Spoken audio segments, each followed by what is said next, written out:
Good evening, ladies and gentlemen. Thank you for being here this evening. A little loud, sorry. My name is John Feary, and I am with the Claremore Collective Government Relations crew, as well as the Claremore Area Chamber of Commerce. A couple of housekeeping notes real quick before we get going. One, I know it's sometimes we like to be at church, but if you guys want to scoot into the middle so these candidates can see, it'd be great if you could fill in the seats. It'd just be nice for them to see this. One of the big issues we faced is voter apathy, and we've publicized this event quite a bit, but we'd really like them to feel appreciated. So if you guys wouldn't mind, I know it's a lot to ask, but if you could kind of scoot in and fill up and make friendly with some neighbors, we'd appreciate it. While you're doing that, I'm going to go over a few other housekeeping items. One, we're very pleased that RSU TV is taping this event live. It will air for the first time Friday evening at 8:30 and several times subsequently after that. I am required to tell you and the candidates, excuse me while I walk, I left the bio over here, but if there is any language that is not deemed appropriate, RSU has every right in post-production to beep out any language or words that we're using. We will ask that you please refrain from doing that, and we also ask that there's no audience participation. I want to thank the Claremore Police Department. We have uniformed officers here this evening. If there's any issues or any weather-related issues, I know there were some concerns with that. They will notify us, and we will take the appropriate precautions. That being said, on behalf of the Claremore Area Chamber of Commerce, on behalf of the Claremore Collective Young Professionals Group, we thank you for attending. We think that voting is one of the bulwarks of our society, and we encourage you to tell everybody that, one, they missed a great event, but two, they need to get out and be engaged. The last day to register for voting is June 1st for this primary, so if you know of anybody that hasn't done so, please do so. Other than that, I'm going to get out of your hair and introduce tonight's moderator, who we're extremely fortunate to have. Oklahoma native Dr. Larry Rice became the 12th president in Rogers State University's history in 2008, but is only the second president of RSU since it was accredited as a four-year university in 2000. Dr. Rice has more than 3 decades of experience in higher education, and he began his academic career in 1979 as a full-time faculty member at what was then known as Claremore Junior College, teaching classes in criminal justice, psychology, and sociology. In addition to his teaching career, Dr. Rice served as a police officer for the city of Pryor and served in several capacities at the University of Tulsa, including chief of staff for the TU president. From 1986 to 2004, Dr. Rice served 9 terms as a state representative for House District 8, serving Mays, Rogers, and Wagner County. He has served on a wide variety of boards for various organizations, including president and founding member of the Choteau Mazie Public Schools Foundation and the Hillcrest Claremore Hospital Board of Trustees. Dr. Wright was part of Leadership Oklahoma's Class 13 and has served as a member of the Board of Directors for the Oklahoma Academy since 1992. He has received many awards and commendations for his public service and commitment to higher education. His honors include the Lifetime Friend Award from the Higher Education Alumni Council of Oklahoma and being recognized as Legislator of the Year by several organizations, including the Rural Water Association of Oklahoma and Oklahoma Independent Petroleum Association. Since taking leadership of the university, Dr. Rice and his wife Peggy have been actively involved in the communities that RSU serves. Please help me welcoming Dr. Larry Rice.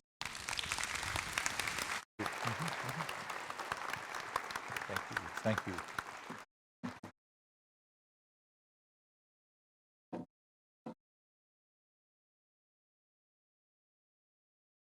Well, good afternoon. Welcome. Give another round of applause for our candidates.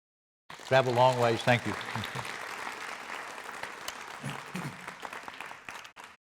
It is my honor to welcome you to tonight's Gubernatorial Forum. Thank you for being here this evening and allowing me to serve as and act as your moderator. Prior to the start of the event, we thoroughly discussed the forum rules with each candidate. I will now relay those rules to you, the audience. It should be noted that all candidates who filed for the office of governor were invited to attend this evening's forum.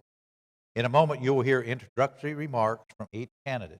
The candidates will then be asked one question from 4 subject areas. The subject areas are state budget, education, health care, economic development. The questions were previously submitted by members of the Claremore Collective Young Professionals Organization and the Claremore Area Chamber of Commerce. Questions were vetted and selected by the Claremore Collective Government Relations crew leader and co-crew leader. The candidates will speak in alphabetical order by their last name for opening remarks, questions, and closing remarks. The candidates are seated on the stage from your left to right in the order just described. Each candidate will have 60 seconds for their opening statement, 2 minutes to answer each question, 90 seconds for each closing remark. We have a timekeeper who will signal the speaker with a yellow card when they have 15 seconds remaining and a red card when time has expired. Once time has expired, the candidate will have 10 seconds to conclude their remark. If the candidate does not cease speaking at the conclusion of that time frame, their microphone will be turned off. If a candidate chooses to not use the entirety of their time, unused time is forfeited and cannot be utilized on another question or for closing remarks. Every candidate will have the opportunity to answer the same question. However, the questions may not be presented in the same order to each candidate. We request that there be no audience participation in tonight's event other than the showing of appreciation to our candidates in the form of applause. Now I think it's appropriate to show our special guests why Rogers County and Northeast Oklahoma are the friendliest places in our state. So let's give them a round of applause.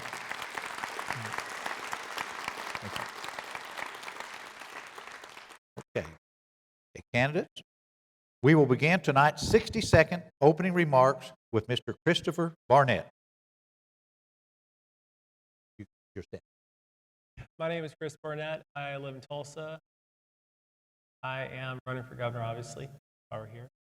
I'm very passionate about transparency, free speech, and activist for both of those. Our state's in trouble. I am a supporter of education.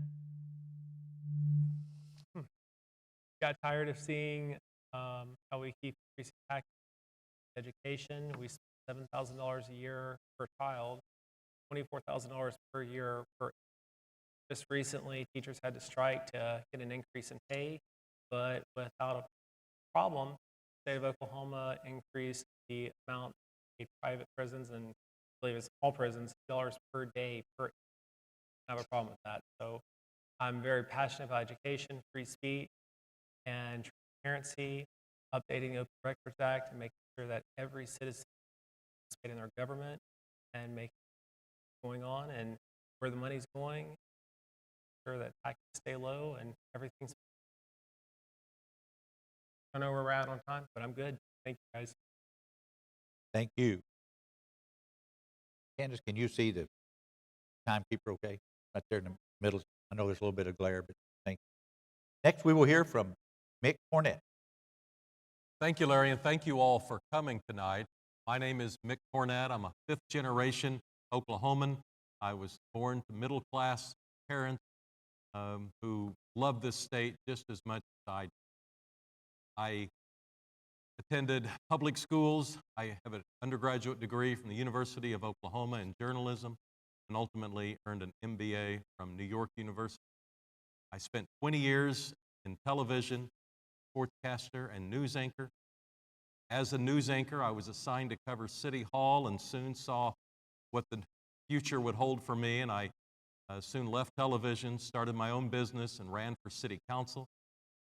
I ultimately became the mayor and was elected for 4 terms, served them as the mayor for 14 years in Oklahoma City. Earlier this month, Oklahoma City was ranked out of 300 cities in the United States, the #1 place in America to start a business. My granddaughters are 7th-generation Oklahomans, and I want them to have the same opportunities that I've. One of the reasons I'm running. Thank you. Please join me in welcoming Joe Exotic. Good evening. I'm glad to have everybody show up tonight. My name's Joe Exotic. I grew up in Wyoming, in the mountains of Wyoming. Moved to Texas in 1978, where I became the youngest police chief in the state of Texas's history at the age of 19 years old. Been in politics ever since. Running for governor as a libertarian because I believe that it's time that the working person, I grew up on a horse ranch and a cattle ranch, it's time that the working person that's out in the real world in the other 76 counties of the state of Oklahoma has a voice because they know what's wrong with this state instead of just inside the city limits of Tulsa or Oklahoma City. and that big house up there. So I'm against all of the taxing and taxing and taxing. Every time they turn around and they mess up our budget, it's not their money, it's our money that keeps getting taken away from us. And this is harder than hell to get this done in 60 seconds. So I'll pass it on to the next guy. Thank you. Our next speaker is Mr. Eric Fouch. Thank you for having me here. My name is Eric Fouch. I am running for governor as a Republican candidate. I'm married. I have 4 kids. I grew up and graduated here local, Ulaga High School. Graduated in '91. I attended Rogers State. Went to University of Central Oklahoma after that and earned a bachelor's degree. From there, I joined the Air Force. Stationed at Tinker. I've been stationed in Turkey, England, and Tinker again. Deployed 5 times to various locations throughout the Middle East. Retired a year and a half ago. Right now, I work as a Title VII Native American educator at McLeod Public Schools, and I've been doing that for the last year. The thing that got me going here is the strike, convinced me to run. When I was in high school, we saw House Bill 1017 go through. They actually accomplished some goals. Everything that they accomplished has been whittled away. We're right back to where we started again. We're bottom ranking in education, bottom ranking in almost everything that matters, and I want to make a change. Thank you, Mr. Fouch. Please welcome Gary Jones. Thank you very much. I'm Gary Jones. I'm currently state auditor. I want to introduce my wife, Mary Jane. This June we'll be married 41 years. She taught school for 36 years. I'm the workhorse. I'm the guy that's worked in state government and had the reputation of getting things done, of working with Democrats and Republicans to solve problems. And that's what we need. No one understands the budget better than I do, and whether your issue is health care, public service, or corrections, education, it all boils down around the budget, so we need somebody that truly understands the budget, and nobody knows it better than I do. That's why I'm running for governor, because we can straighten this out, because it's about the future of my kids and grandkids. Thank you. Thank you. Please join me in welcoming Rex Lawhorn. Hi, everyone. I'm Rex Lawhorn. I live in Broken Arrow. I'm going to open this off with a statement from your native son, Will Rogers, that summarizes where I stand on pretty much everything. He said, "We will never have true civilization until we've learned to recognize the rights of others." And this is very important in Oklahoma at this point in time, because we've got a lot of people out there, a lot of candidates at all levels that are trying to push the idea that we have to enforce some specific code upon the people of the state, or, everything is going to break loose, the state's going to fall apart, there is no future. The truth of the matter is the state is falling apart is because we refuse to recognize the rights of others.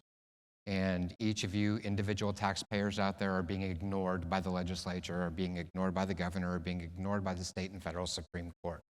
I live in Broken Arrow. My family lives in Broken Arrow. I come from humble backgrounds. My son and my grandson live here as well, and I am very concerned about the state of Oklahoma. I'm just a blue-collar worker, have been my whole life in a lot of different industries. This is my 3rd stint in Oklahoma, and this time I plan on making it permanent by serving as your governor.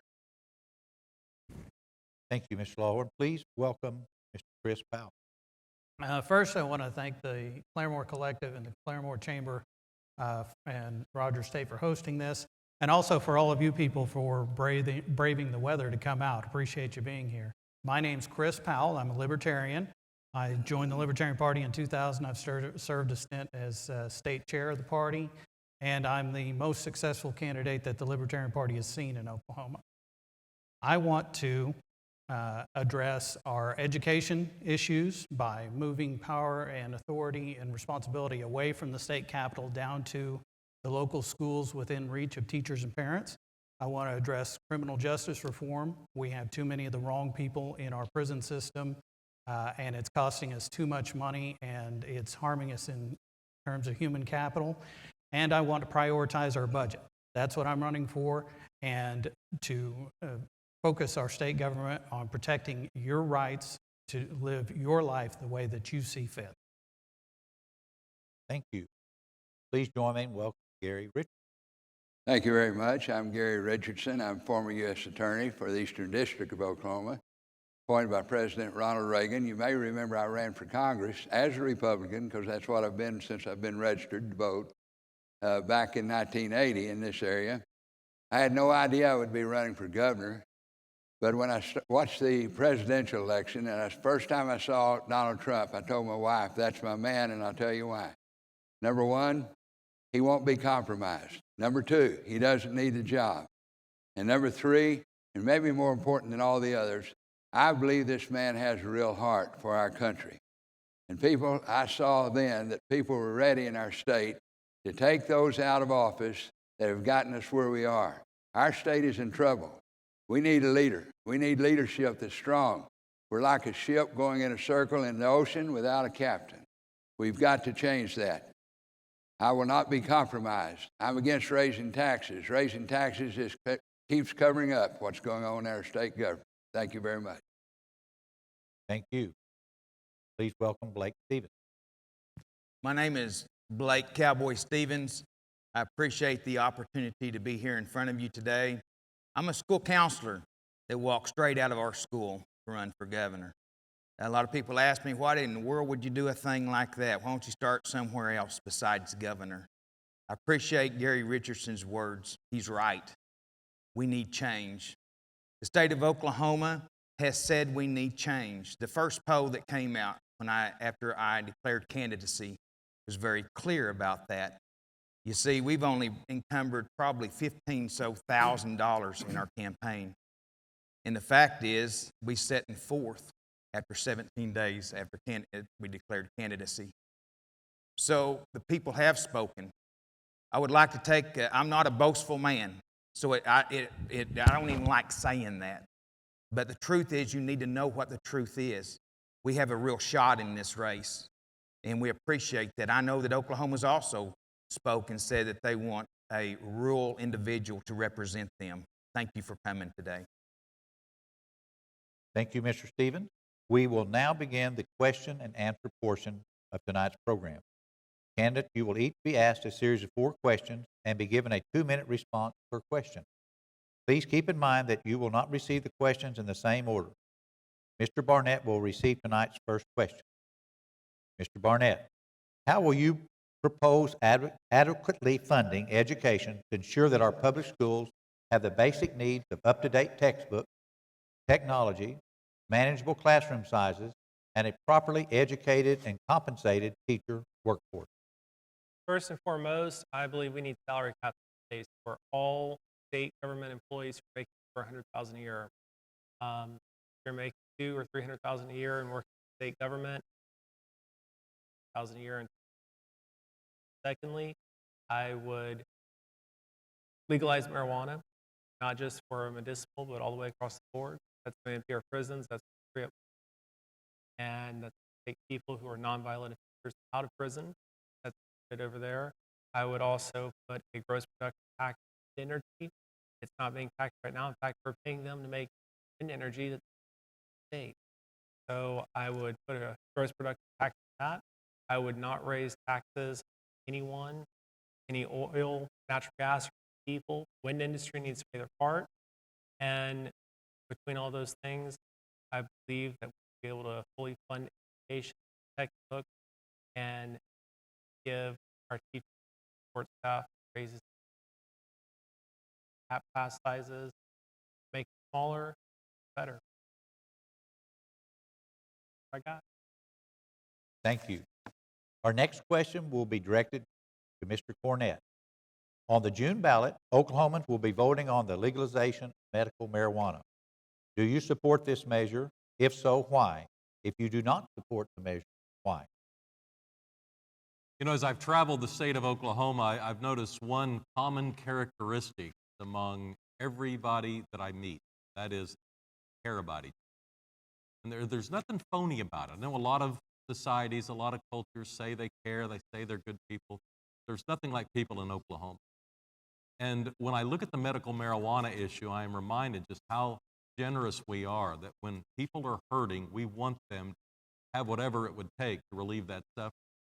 We've probably all known a parent who has a child with some problem, and they believe that medical marijuana might relieve some of that suffering, perhaps cure. And for that reason, I am all for us using medicinal marijuana to help people feel better. My problem with this particular bill is it's just written with two laps. It seems very unclear to me whether or not the legislature put tightening up be necessary. And it seems like this is recreational marijuana disguised as medical marijuana. So I would like to see a new bill written, one that really creates a relationship between a doctor and a patient and allows medical marijuana to be used, properly be diagnosed. But I can't support the bill that will be on the ballot in June. One moment, please.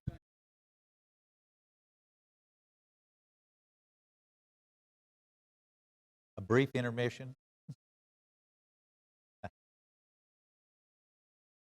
Are we ready to proceed? Thank you, Mr. Cornett. Tonight's next question will be answered and directed to Mr. Joe Exotic. What is your plan to address the instability of Oklahoma's current budgeting process that forces the state to depend on volatile and inconsistent revenue streams such as gross production and sales tax? Yeah, well, first of all, in order to get our budget back online, we've got to hold people accountable for where the money's all going that we already had. We're missing, close to $100 million out of the health department and now $250 million out of the Department of Transportation. It's just crazy that we can sit back here as citizens and try and figure out how to keep paying the state's bills when the people that we elect that are sitting up there at the Capitol don't give a, because it's not their money, it's your money. Okay, so what we got to do first of all is we got to hold people accountable. We got to find the money that's missing, and then we got to run this state like a business. I took $1,000 and 16 bare acres and turned it into the world's largest privately owned zoo in the world. And if I can do that, the state of Oklahoma, with all these people that have PhDs and everything else, could sit up there and surely figure out how in the heck we're going to spend $500 million properly without funneling it away. It's just like our casino compact, okay, from the year 2005 to the year 2020. They're supposed to give $1.1 billion to the state, which $150 million of that is supposed to go to education. But it's always called political laundering because they'll give that to education and then they'll have a shortfall somewhere else and they'll cut that budget and take it back. So basically, they're just laundering the money that's given to our programs and they're misappropriating it. So first thing we got to do is we got to hold these people accountable. We got to get our departments in track. We got to reform our unemployment, and we got to reform our food stamp program in this state. We have 600,000 people on food stamp.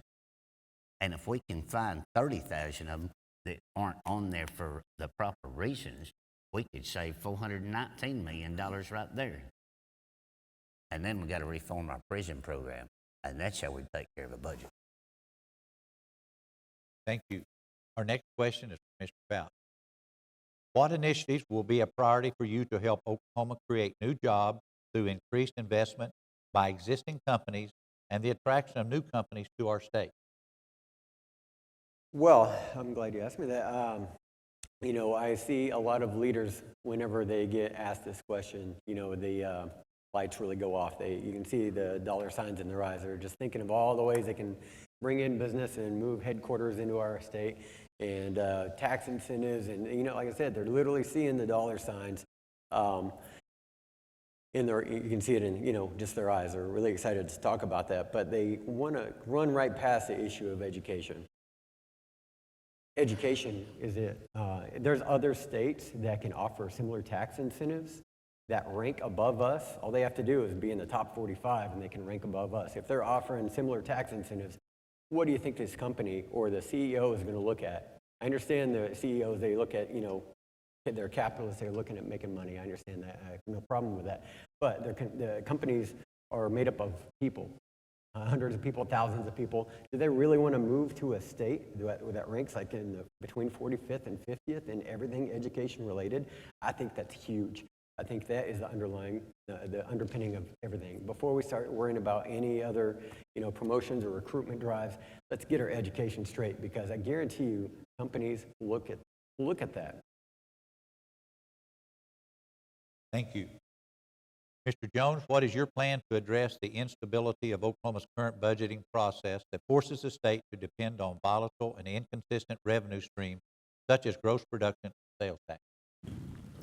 I think the first thing we need to do is to make sure that we provide the accountability and transparency so the public sees what's going on. There's this misnomer that we have a records amount of revenue coming in, and since in the last 20 years, we've cut the revenue stream by $2 billion. We've cut income tax from 7% to 5%. For every quarter-cent reduction is $128 million. And so we've cut, $160 million. That's $1.28 billion cut out of the revenue stream, in addition to the tax credits and everything else. So what we're going to have to do is make sure that we can earn the trust of the public again. In 28 years, we've had one tax increase passed. And so what we have to do is make sure that we use every dollar the most cost-effective, efficient way possible. In our office, we've cut $1.5 million out of our cost. We've gone from 120 employees to 109. We don't have a chief of staff, a public relations person, a legislative liaison. We've made all those people auditors. And I tell you, Governor Fallin 3 years ago said we should reduce 10% of all the non-mission critical expenses out of government. No, we shouldn't. We should eliminate 100% of all the non-mission critical expenses. We're going to make sure that the money that we're getting in goes toward the intended purpose, and we do that in a cost-effective, efficient manner. Because until we do that, we're not going to have the public and the legislature right now pass enough additional revenue. So we got to make sure we maximize every single revenue stream we have, and we use it for those intended purposes. And we have to prioritize. If education's our number one priority, then we fund it first to the proper level. If the next highest priority is health care, you fund it to the proper level. And then you cut those non-essential services and those things that are the least critical. You don't cut everything across the board. Then what you do is you create a crisis in everything. And so that's what we have to do, is make sure that we know how to spend money. I'm the guy that knows how to do that. We've not only done it in our office, but we've showed other offices how to do that, and that's what we're going to have to do. Thank you. Mr. Lawhorn, how will you propose adequately funding education to ensure that our public schools have the basic needs of up-to-date textbooks, technology, manageable classroom sizes, and a properly educated and compensated teacher workforce? The first thing we have to do is recognize that the money that we're spending in our education system is being grossly misspent. My estimation is about $1.4 billion of the money that is currently going to administrative and executive costs in the state should be going to the classroom that aren't. We spend 55% of our money in administration of school districts. That is documented. It is readily discoverable. In order for us to be able to fund our classrooms, we're going to have to make sure that the people that are responsible for spending the money are accountable, and that's the local school boards. I'm all about having all of the decisions being made at the local level. The school board is the people that knows the teachers, the administration of the schools, the students themselves. Those are the people that need to be making the decisions. However, there are a lot of people making decisions that have no idea anything about fiscal responsibility, fiscal prudence, or how that they need to be accountable to the taxpayer for the money that they're spending. There's a brand new, beautiful freshman center in Broken Arrow, cost the city $100 and some million. Why was that money not spent in the classroom? They could have put up a building that would have adequately served the purpose, had state-of-the-art technology, had textbooks in every classroom and a seat for every student, and it would have cost half the money if they would have been doing it to where they weren't trying to do something to show off for the city. Oklahoma is in a budget crunch right now. We can't afford the luxuries. We also have to consolidate the administration of our school districts. We have some school districts where we have $127,000 going to pay for a superintendent for a district of 620 students. Now, a lot of people say those superintendents are filling a lot of different roles. They are doing different jobs. However, they are getting paid $127,000 a year. With our starting pay at $36,000 a year, that would pay for 2 teachers and another janitor and still save the school district money. The consolidation of this is going to go a long way toward properly funding the schools, and we have to allow the alternatives. Thank you. Thank you. Mr. Powell, what initiatives will be a priority for you to help Oklahoma create new jobs through increased investment by existing companies and the attraction of new companies to our state? I think the most critical thing to understand about economic growth is that we have incredibly capable people here in Oklahoma, but we're not telling them to be capable. We are spending too much of our time trying to use taxpayer dollars to bribe companies to come from elsewhere, and we're not growing our own capabilities here with our young people and with all of our population, really our rural areas in particular. We need to refocus our educational system on preparing our young people for things that they can go out and do right away. We used to have things like shop class and things of that nature. We used to teach a lot more in the way of real life skills that someone who could graduate high school could then go out and get a job right away, starting at the bottom and working their way up from there. And we don't do that so much now. We spend too much time telling people that they have to get this certification or that certification. And we need to re-gear our educational system towards preparing people to work and telling our young people that that's honorable and right and good. We also need to reduce barriers to our small businesses, our sole proprietorships that would like to hire 2 or 3 people, that find the regulatory burden to do that is just too high. We stifle so many small businesses, and that is where growth really comes from. It's not from bringing in huge corporations from elsewhere. It's from small businesses throughout every town and every county in our state. That's where real economic growth comes from, and that's what we need to focus on. Thank you. Mr. Richardson, on the June ballot, Oklahomans will be voting on the legalization of medical marijuana. Do you support this measure? If so, why? If you do not support the measure, why? Well, the first thing I would say is that it's misnamed. It's really not a medical marijuana bill. It's a recreational bill. All you have to do is read it to see. And I'm concerned that a lot of our citizens are going to be misled by that. For example, you don't have to have any kind of a medical condition to go get a 2-year script.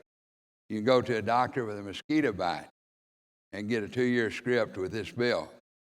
So I'm saying that it's not healthy for our state. I visited with a couple of people in the lobby that's here from Colorado. They started telling me the problems they're having in Colorado, how things are today, that they left Colorado. Said it's hard to get up and down the street, just where's the money going, et cetera, et cetera. So another thing about the bill is this. They say you can have 6 seeds and 6 plants. But any city and any county in Oklahoma at any time can raise that number to whatever number they want it to be. Can you imagine? Can you imagine what we'd be facing as a former state prosecutor myself and a former U.S. attorney, having dealt with the issue of drugs? And by the way, I've said for years, we've never had a war against drugs in our state. I've talked to the group in Virginia that regulates states and gives them scores on how effective their war against drugs, so to speak, is. We get a D-. For example, the 2 thoroughfares through Oklahoma, running north and south, they said to me, we can show you statistics to show you where law enforcement positions themselves. It's on the west side of the road, not the east side. Why is that important? Because the drugs are going north on the east side, and the money's going south on the west side. So they're after the money. We don't have a war against drugs. We don't need any more in our state that causes us more problems. I will support it if the people vote for it. As governor, I will support it. Thank you. Mr. Stevens, what is your plan to address the instability of Oklahoma's current budgeting process that forces the state to depend on volatile and inconsistent revenue streams such as gross production and sales tax? Yes, sir. I'd like to address that by saying that we've got to remember what crisis we've been in. We go from crisis to crisis in our budgeting in the state of Oklahoma. That's one of the reasons why I'm running for governor, is because I believe in transparency. See, I've lived a life of transparency. The Lord has created not in me a heart of politics, but He's developed in me a heart for people. And so that's why I've been called into this, is to find out, do external audits, find out where we are as a state, and go forward from there. I spent a lot of time at the state capitol, all 9 days during that teacher shutdown. And I know a lot of you went through that and experienced that. You know, I was there on the front lawns. I was advocating for you and your families and your children. I love people. I know there's a purpose and there's a plan for me running. And this is why it is. Because we have a budget crisis. I have lots of ideas how we can address those things. First of all, we've got to stop the corporate welfare. We've got to quit giving back to our corporations. Another thing we've got to do is we've got to put education first. I'll talk about that later, but that's a big part of this as well. Education has to be put first, and that's the foremost thing we talk about is education. We have got to value our educators and our children. They're our future, the future of Oklahoma. I guarantee you one thing we've never done before, and that's to do education first.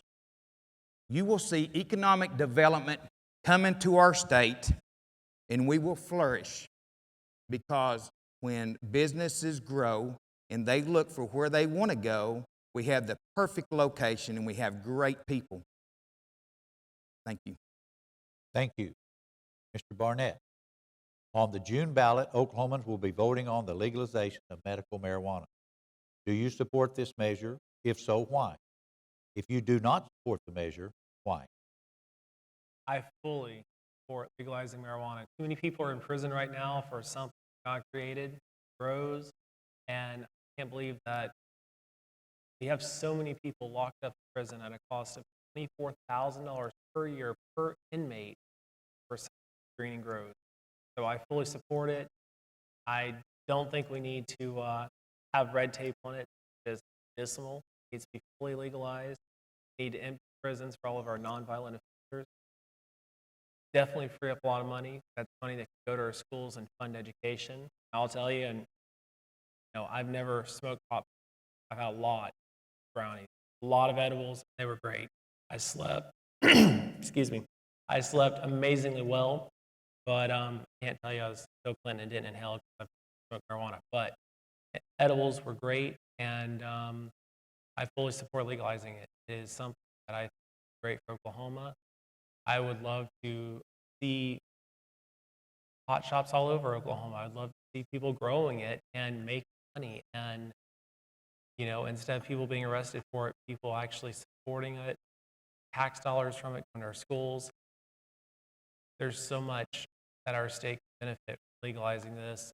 Cancer patients need it. So many people that are hurting need it. And I've never seen any research that shows anyone's ever been killed by smoking marijuana. Usually they go to sleep. So I fully support it. And forgot we're at 2 minutes here instead of 90 seconds. That's as far as I can go on these guys, but I support it fully. Thank you. Mr. Cornett, how will you propose adequate funding to ensure our public schools have the basic needs of up-to-date technology, books, manageable classroom sizes, and a properly educated and compensated teacher workforce? Well, first, we have to grow and diversify our economy. In Oklahoma City, since I've been mayor, we've created nearly 100,000 new jobs, nearly 10,000 new businesses. We've also diversified the economy. We don't diversify the economy, we don't continue to grow the economy in Oklahoma, we're not going to be able to invest like that. When I take a step back and I look at Oklahoma and I think, why is it that we don't quite seem to be able to get that economic trajectory, that traction that we all believe we're capable of? What's holding us back? It's because we've had standards that have been too low in health and education. We've got to raise the standards for ourselves. We've got to expect more in health and education. Now, when you start looking at Oklahoma on a health and education standpoint, it is the two largest aspects of our state budget. They have to be prioritized. I have a lot of experience in putting together budgets, obviously. I've been a part of the last 17 budgets at Oklahoma City. None of them have turned into the chaotic environment we seem to see on an annual basis over at the state capitol. You fund your priorities first. As far as teacher salaries, they need the raise. The legislature passed it. The governor signed it. We need to make sure we do what we said we're going to do. We've got to develop trust in government, and the first example that we have right in front of us is to make sure that teachers get that raise that we promised. Thank you. Next question, Mr. Joe Exotic. What initiatives will be a priority to you to help Oklahoma create new jobs through increased investment by existing companies and the attraction of new companies to our state? I'm a full believer that we don't have this job problem in this state. I don't know how many of you go out into the rural areas like Claremore, Pauls Valley, and out to Oklahoma, but we can't find no help because nobody wants to work. So giving tax incentives are not the answer to bring in large companies so they can move in, they hire all these people, and they can file bankruptcy in 3 years because they couldn't make it. And then it's back to the small companies to fund this state again, because mom and pop companies that are getting the shaft on all the taxes and the permits and everything else with no tax breaks are the ones that are carrying this state. Gross production tax needs to be 10%. A quarter mile from my zoo, they are pumping 300,000 gallons of oil and sludge into the Washita River every day, and they get a permit.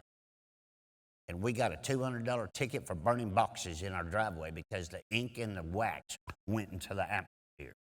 But they're the ones getting all the tax breaks, and they're the ones polluting and tearing up our roads, our rivers, the air. And then when the oil booms, where are they? They're people that are making $20, $25 an hour are back on our doorstep needing a job because the oil market went to hell. And we're, the small companies are the ones that are struggling out here keeping it going. So what we need to do is we need to, first of all, play a fair across the board. All right. Second of all, we got to get this state back up. It's a beautiful state, but it's run into the ground. Our parks are closed. We need to get our parks back open. We need to get our small businesses to thriving. And we need to run this state like a business. We have a tourism department run by the Chamber of Commerce, the State Chamber of Commerce. And they don't advertise anything but Oklahoma City and Tulsa. The heck with the other 76 counties. And it's time that somebody from the rural area starts running the rural area. Thank you.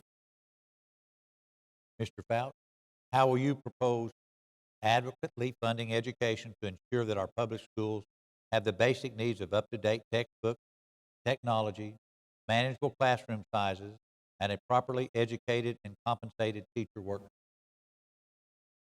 I would start off, I would want to see everything in front of me. I would want to audit everything that is in the Oklahoma State budget. I want to see everything. I want to see it all laid out.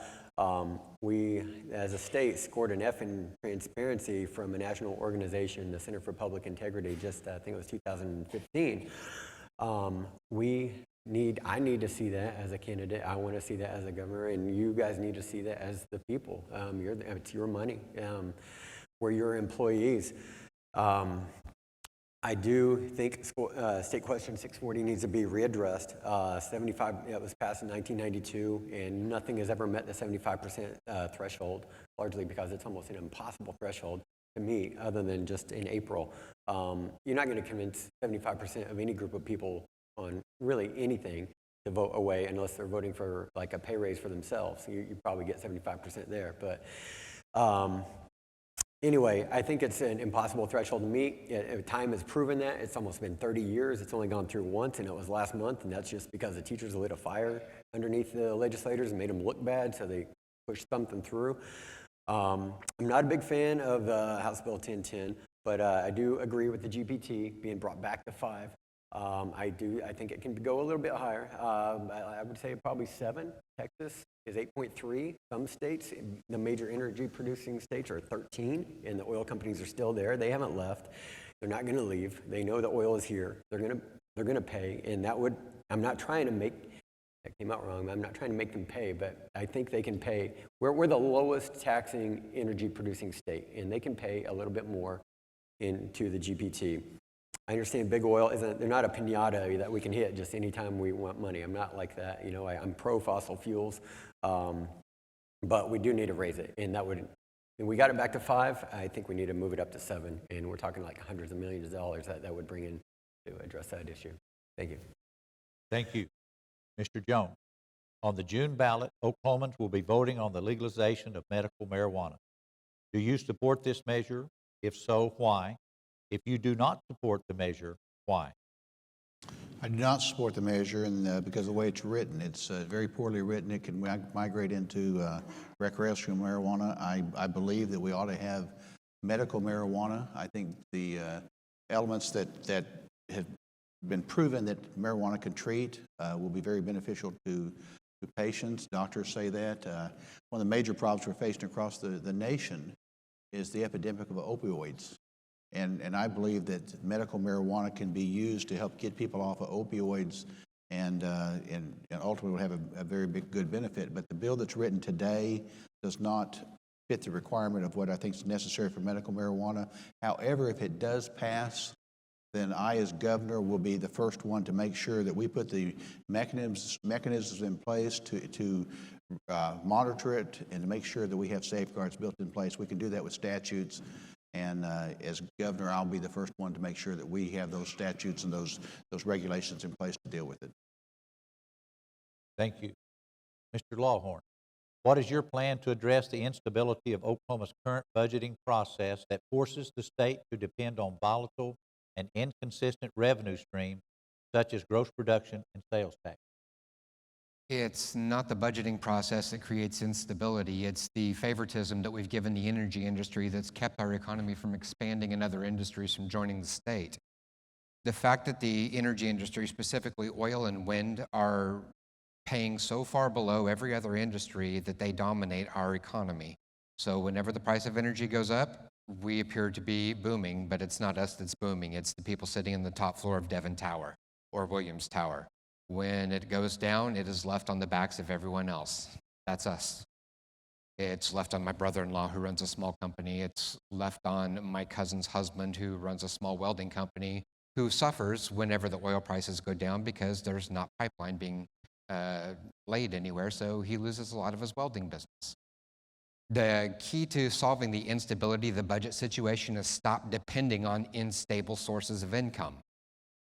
We have to audit every agency. By the time all of this is said and done, we're going to find billions of dollars, probably somewhere between $6 and $8 billion that is being misappropriated or misallocated in all of our state agencies across the state. We're starting to see it already. We found it in 4 different agencies: Health Department, Tourism Department. We also have to audit our social services. There is a statement, Arkansas did an audit of their Medicaid. There was a significant number of people that were dead that were still on the Medicaid rolls that were getting money.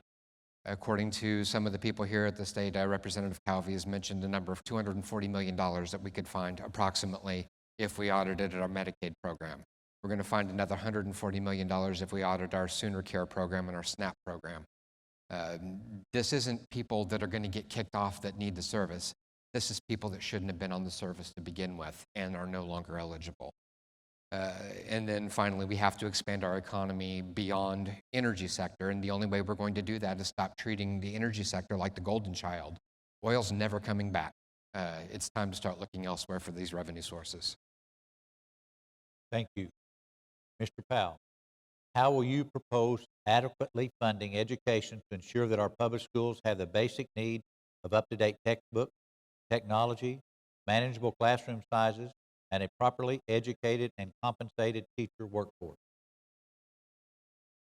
If you look at our career tech system, by and large, it's very healthy. They don't have problems paying instructors. They don't have problems getting equipment. And they are, as I said, they're in much better financial situation than our K through 12 schools. It's also the case that Career Tech receives a far lower percentage of its funding through state appropriation. They're not dependent upon the politicians down at 23rd and Lincoln, and consequently, they're in a much better position to manage their goal, their mission, and also to reach out to their communities with all sorts of innovative programs. Many of you are probably familiar that they have summer programs for kids, they have adult learning programs, they have all kinds of innovative things that they do. And it's because they have the authority and the responsibility to a much greater extent than our K through 12.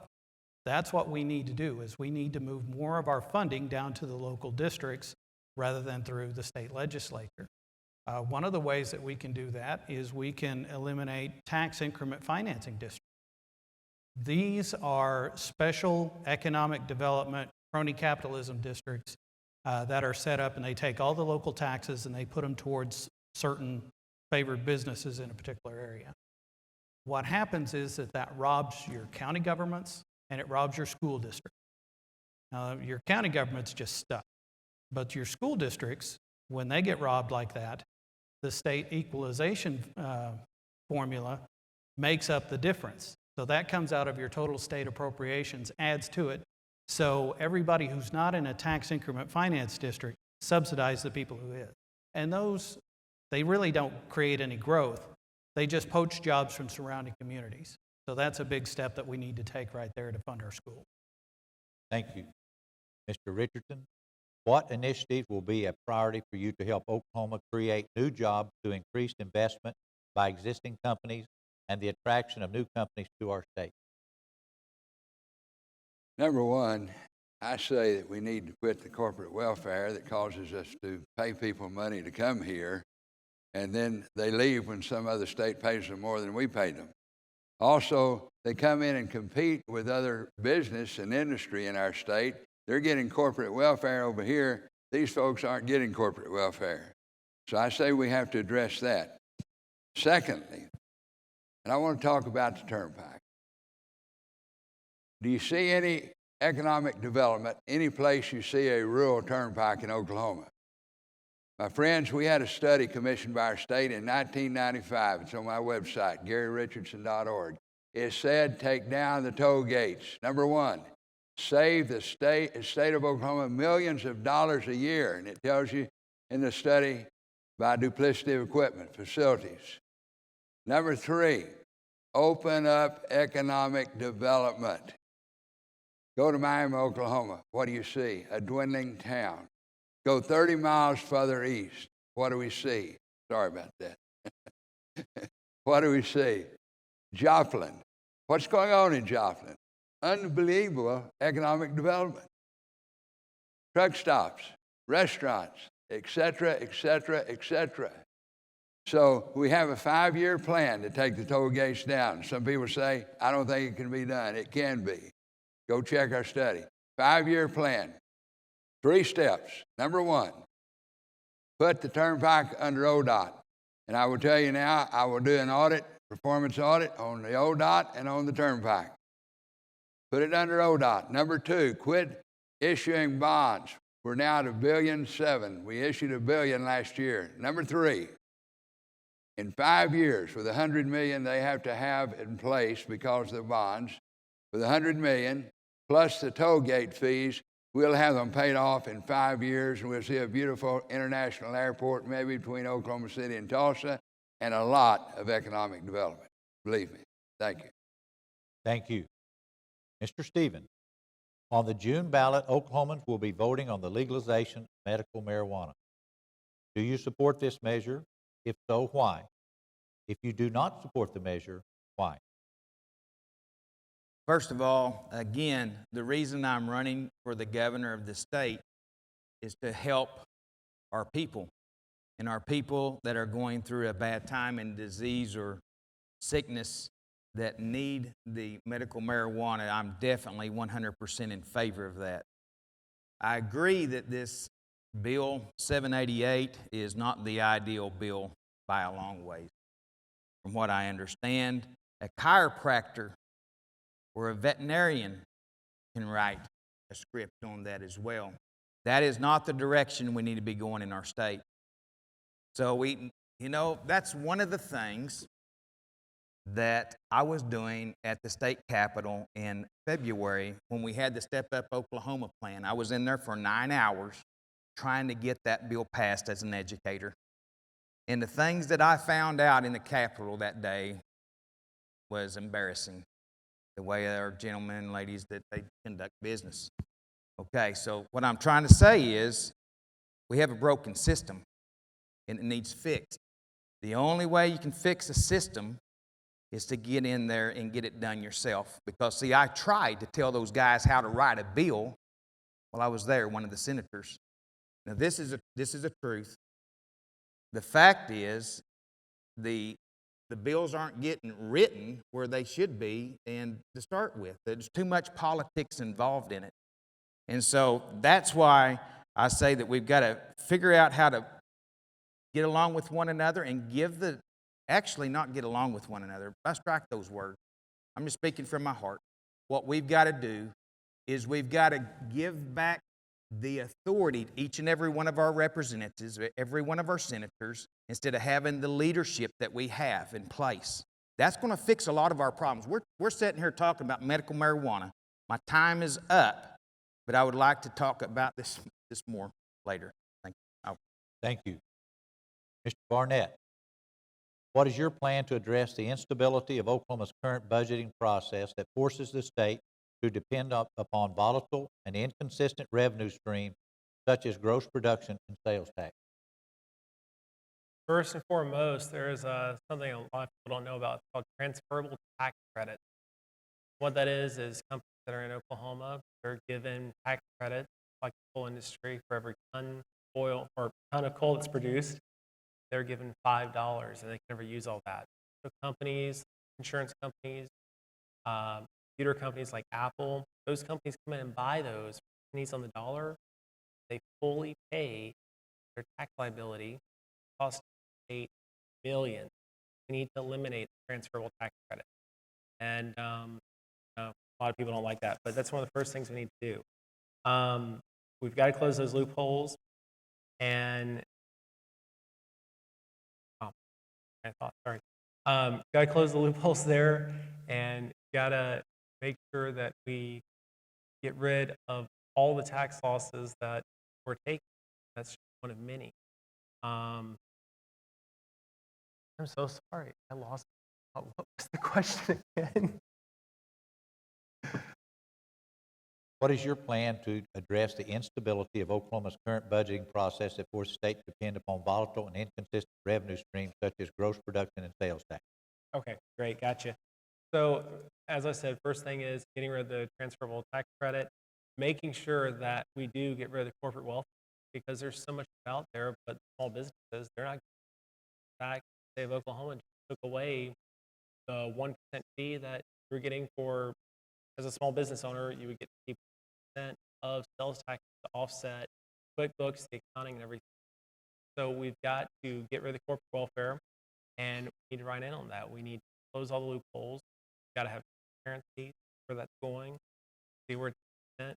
Turnpike stuff to need to be written in on, going all over the place. But the transferable tax credits are the thing that I see as a problem for Oklahoma.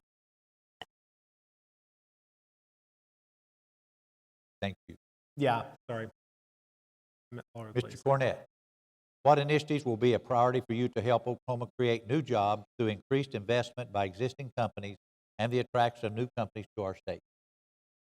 Well, the state needs to diversify its economy. We've already reached peak employment in the oil and gas industry, and it's important that we diversify. In Oklahoma City, we have diversified the economy. We were recently labeled the 7th most diversified economy in the United States. We're down to just 3% of our employee base being in the oil and gas industry.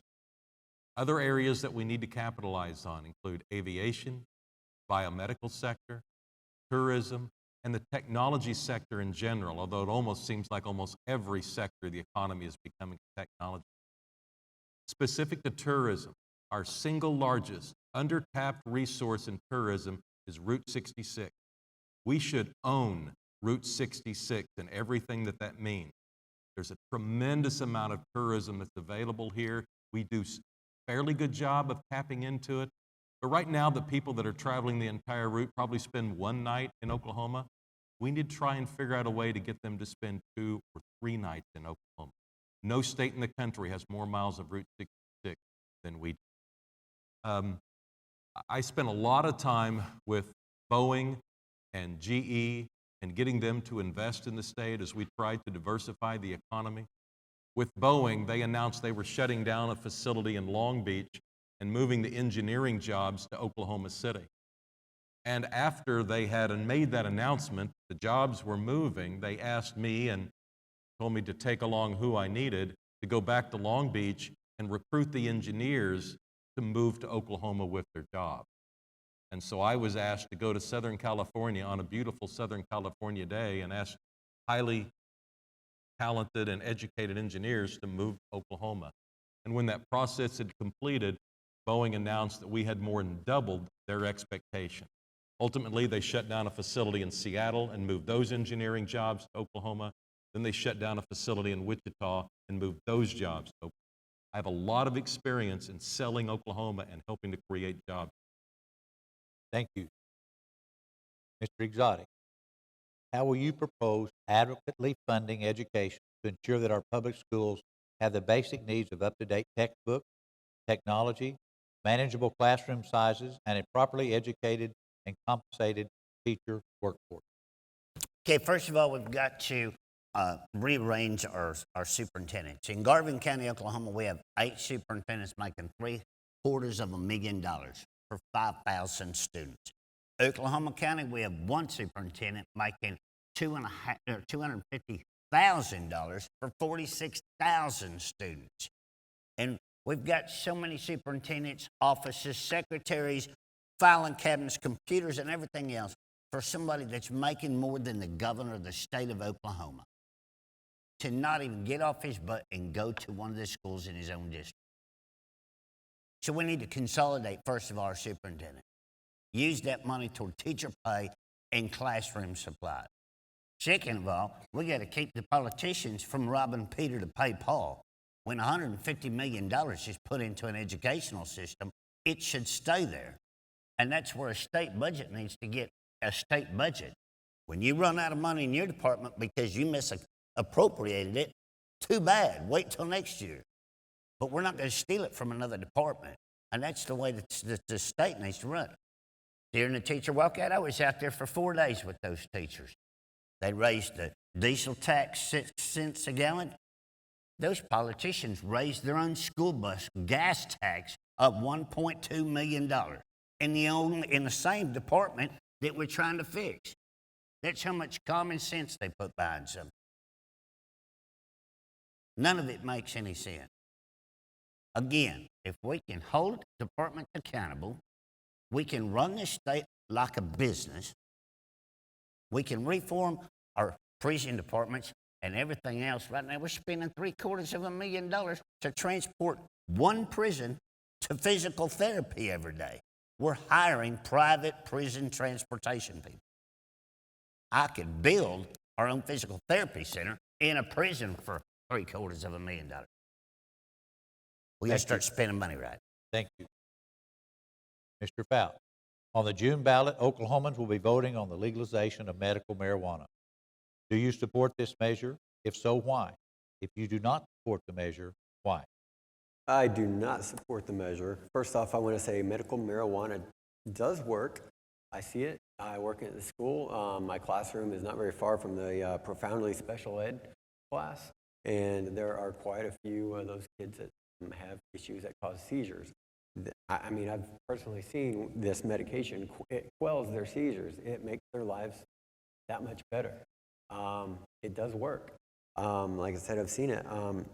I am concerned it's written too broadly and will turn into something like where in California, people can go in with a doctor's note for, there's something like an ingrown toenail, and they can get marijuana. You know, I don't want to go down that road. I don't support recreational marijuana. Like I said, I think it's way too broad, and I think it would morph into that. Working at school, now I work with 5th and 6th graders. These kids are very familiar with marijuana. I know several of them have gotten in trouble for smoking marijuana. I was doing some long division in front of a class several months ago, and you know, as I'm working it, I get the first number, I get a 4, I get a 2, and then I get a 0, and everybody's laughing, and I don't get it. I'm like, I'm baffled. I'm like, oh, what's so funny about this? They're like, oh, it's 420. Oh, 420, yeah. It's the day that it was legalized in Colorado. It's like a holiday. And these are 5th graders. My daughter's soccer team played on April 20th of this year. It was on a Saturday, and the two teams, now they're 7th grade, they met on the field. They're saying, greeting each other, happy 420, happy 420. This bothers me. This really bothers me. And I don't support it. I don't support it. I think it can be rewritten and made better. Thank you. Mr. Jones, what initiatives will be a priority for you to help Oklahomans create new jobs to increase investment by existing companies and the attraction of new companies to our state? I think there's several issues in Oklahoma we need to address. We need to create a more positive environment to improve our education system, to make sure that we don't continue to lose teachers, that we have programs by which that we can educate the workers. I think internships and things like that I think would be very, very good.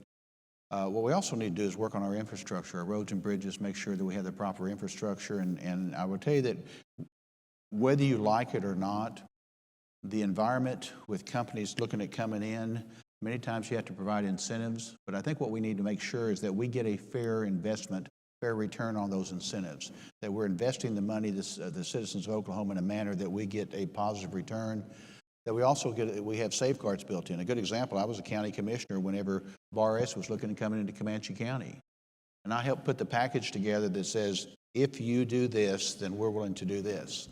And we didn't give them a grant, we gave them a forgivable loan that said that you're promising 500 jobs over a period of time, and that in order for you to get this credit off of what we've put out there, you're going to have to provide those jobs. And over a 15-year period, they did that and exceeded that.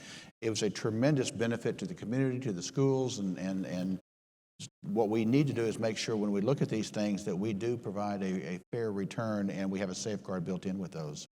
Like I said, the educated workforce, we need to, our broadband, we need to increase broadband across Oklahoma so these tech companies, when they come in, start looking at coming in, they have access to that, because that's one of the main things they're looking at. But the biggest thing is we create that positive environment, and we do everything we can to show them that we as Oklahomans welcome them. But the other thing we need to do is make sure that we reward those companies in Oklahoma that have created jobs, and they're the ones that are going to expand and provide more jobs in the future and more likely to stay here. We need to make sure we don't exclude those. Thank you. Mr. Lawhorn, on the June ballot, Oklahomans will be voting on the legalization of medical marijuana. Do you support this measure? If so, why? If you do not support the measure, why? Let me make this crystal clear. I am 100% in support of State Question 788, and anybody that's against it, I want to know if you're going to advocate for the abolition of alcohol as well.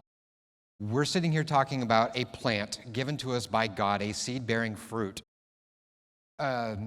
that we're going to sit here and talk about denying people that are using it for medical purposes because we have a fear that somebody is going to use it recreationally is immoral in my perspective. It only appears recreational because the federal government has it as a Schedule I drug.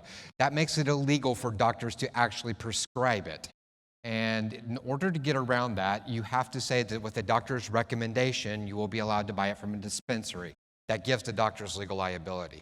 The second thing that we need to look at is that there is full legislative authority written into State Question 788.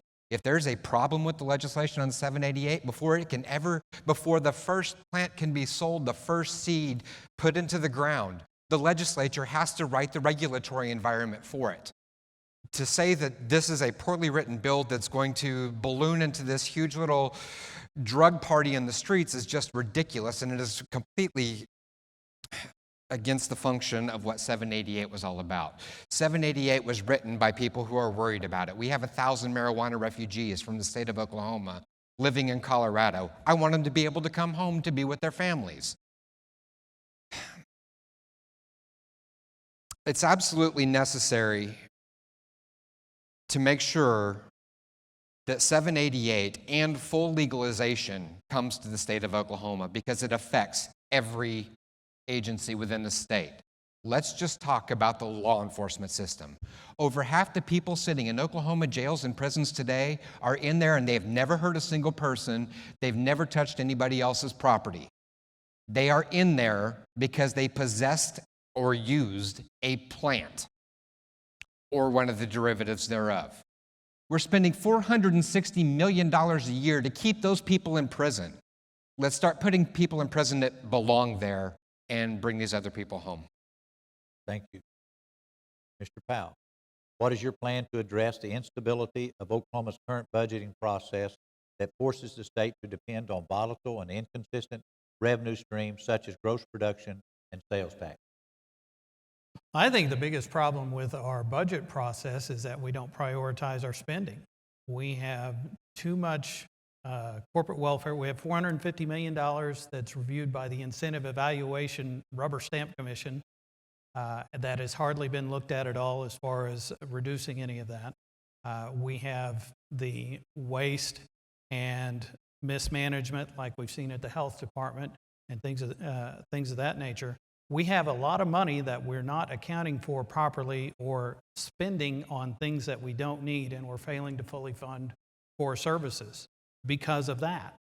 So we need a budget process that is more transparent, more focused on funding our core services that the vast majority of the people of Oklahoma want, and we need to do that now. Now, there was a 1 year, I believe it was 2013, in the state legislature where they had a budget process that was not entirely controlled by the legislative leadership.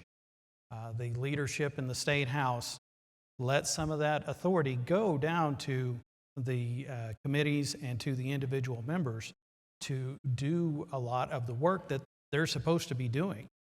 Right now, when you elect your state senator and state representative, if they're not in leadership, they find out about the budget bill minutes before, often, when they have to vote on it. And they just do what their leadership says, who cooks up this budget in the back room.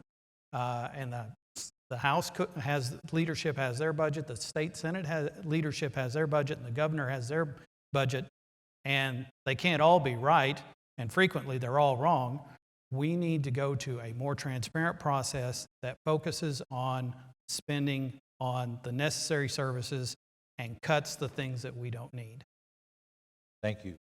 Mr. Richardson, how will you propose adequately funding education to ensure that our public schools have the basic need of up-to-date textbooks, technology, manageable classroom sizes, and a properly educated and compensated teacher workforce?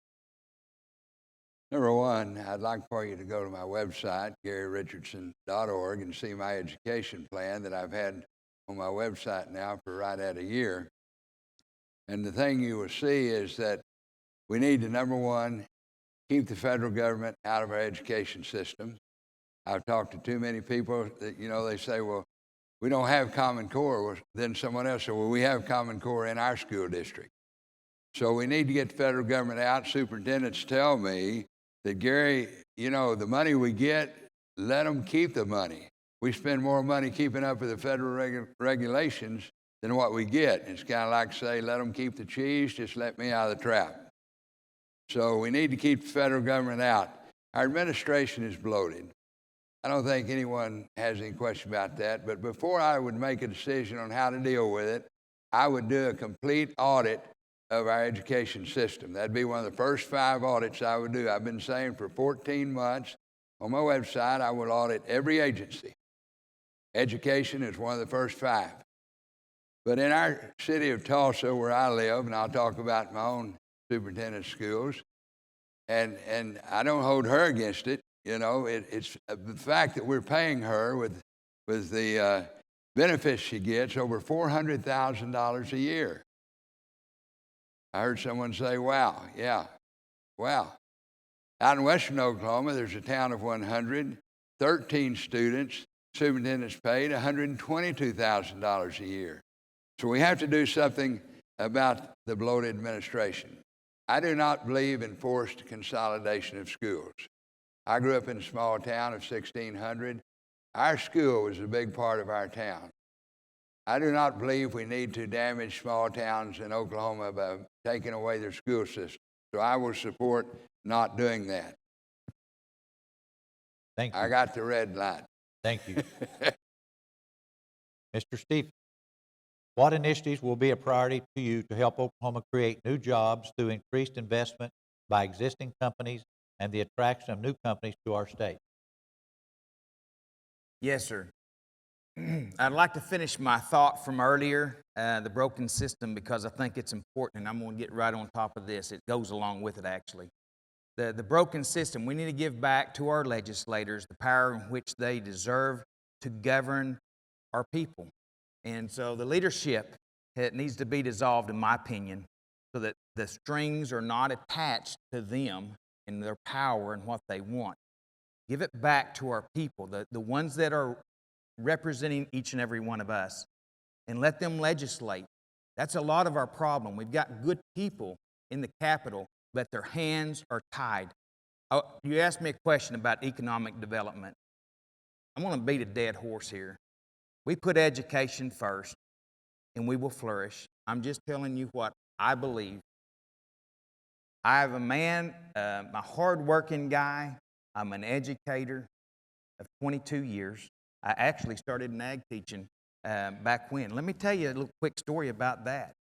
In 1983, there was 100 applicants for every job. 100. I had to go to the state of Texas to find an ag teaching job. Got the first one I applied for. Moody, Texas. I live in Moody, Oklahoma now. And I'm not a Moody guy. But, you know, that's the truth. Today, you have trouble finding one applicant for an ag teaching job. That's the truth. See, the people outside of Oklahoma in the world, they see what we're doing and they don't like it. They say, hey, they're not taking care of their own, and they're right. See, we've got to go backward before we can go forward. Does that make sense? We got to remember what our founding fathers really stood for, and that was me and you. Transparency, your best interest, figuring this thing out. Even a cowboy can do that. Thank you. Thank you. We will now begin our final round of questions.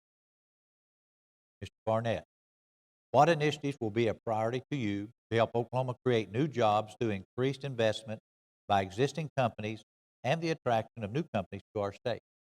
First things first, education. We got to have education funded. If we don't have education, we can't have a great economy. We have people that are seeking great jobs. We got to fund education. So that's the first thing. We do need to reward companies, but we also got to get rid of the corporate welfare. That's the biggest thing. And we've also got to get rid of those transferable tax credits. So there's a lot there. I always lose my train of thought there. Sorry about that. But that's where everything lies on. If you don't have education funded, you're not going to have anything. And you're not going to have good paying jobs. You're not going to have any companies wanting to come to a state if people don't have an education. So we got to fund education. Once we do that, we will flourish. Blake is right. And that's where my heart lies, is in making sure our education is fully funded, making sure our teachers have what they need, our students have what they need, making sure tuition costs don't go through the roof, making sure it's affordable, because once we have that, everything else falls right in line. It falls in place. That's where my heart is. And I'll tell you all day long a lot of other stuff, but education is what it. Thank you. Mr. Cornett, what is your plan to address the instability of Oklahoma's current budgeting process that forces the state to depend on volatile and inconsistent revenue streams such as gross production and sales tax? Well, we have to grow and diversify the economy. We have to be less reliant on the oil and gas industry going forward. I mentioned that Oklahoma City, we have diversified away from the oil and gas industry and expanded and invested in a lot of other industries. And the state of Oklahoma is going to have to diversify and do those things as well. As I travel the state and talk to people, you can see real concerns about the future of the economy in their towns. Are we going to have jobs for the next generation? But I'll tell you what turns their stomach, and that's the overly political climate culture at the state capitol. People across Oklahoma are fed up with all politics all the time. It's urban versus rural, Oklahoma City versus Tulsa. It's Republicans versus Democrats. It's Republicans versus Republicans. House versus Senate. And by the time it seems that like the legislature has worked through all that friction, the legislative session almost seemingly ends. And I think there's a sense that they never really get around to dealing with the issues we feel like they ought to get used to. We have got to develop a culture at the state capitol where we have more people pulling on the same rope. We've got to have governing. People at the state capitol forgot how to govern. They just want to win some political game.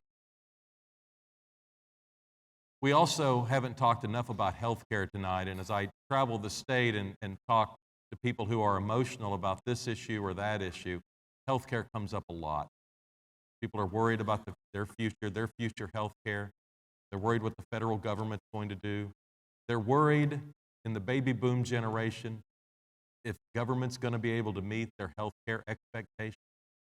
We're probably going to need to rely more on faith-based organizations, philanthropy, charitable organizations to help fill in some of those gaps. There's a lot of reason to worry, but when I get to my closing comments tonight, I hope to leave you with positive. Thank you.